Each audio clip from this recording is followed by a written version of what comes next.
Welcome to the Dark Drizzle Network.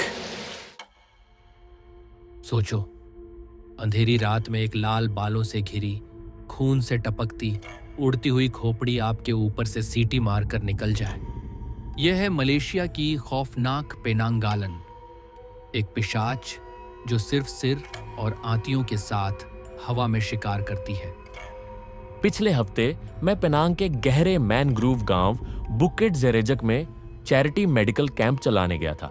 Sunset के साथ ही हरा नारंगी आसमान एक अजीब सा कैनवस बन गया, जहां पेड़ों की परछाइयां लंबे नुकीले अंगारे जैसे दिख रही थी।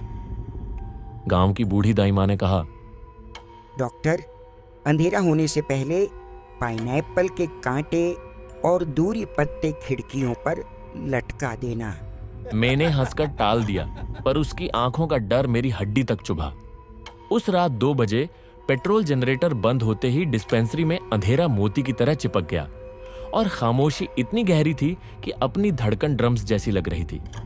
अचानक नाक में सिरके और झंग की तीखी बू फैल गई, जैसे किसी ने पूरी इमारत को एसिडिक धुएं से भर दिया हो। छत के छेद से पहले लाल बालों का एक लपका, फिर 2 जलती आंखें। ठीक उस पल टॉर्च ने धोखा दे दिया। हवा में गुनगुनाहट थी, पर मक्खियां नहीं। वह खोपड़ी के लटकते जादू टोना वाले अंग की सरसराहट थी। एक झटके में पुरानी खिड़की की जाली चर्र चर्र कर टूट गई और पेनांगालन सीधा मेरी आंखों के सामने मंडराने लगी। उसकी लंबी जीभ से लाल लायबी रस टपक रहा था और लटकती आंतियां जमीन पर छोना लगाकर अजीब चरहरी धुन निकाल रही थी। मेरे पैर सीमेंट बन गए। उसने घुटघुटी आवाज में मेरा नाम फुसफुसाया, अर्जुन। द्वार के बाहर कुत्ते भौंक उठे, पर कोई इंसान उस चीख को सुन नहीं सका। उसकी आंखों में लाल बिजली चमक रही थी। तभी दिमाग ने सलमा की सलाह याद दिला दी। मैं टेबल पलटकर पाइनएप्पल के कांटों का गुच्छा उठा और पूरे जोर से उड़ती खोपड़ी पर उछाल दिया। कांटों ने उसकी आंतियों को जंगली जंजीर की तरह झकझोर दिया। वह किनारते हुए पीछे हटी। उसकी चीख ने सर्द हवा को काट दिया और आधी टूटी खिड़की से वह जंगल की तरफ अंधेरों में लपक गई।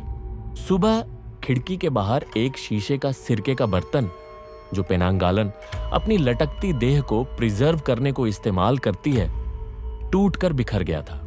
टुकड़े के बीच में लाल काले बाल चिपके थे।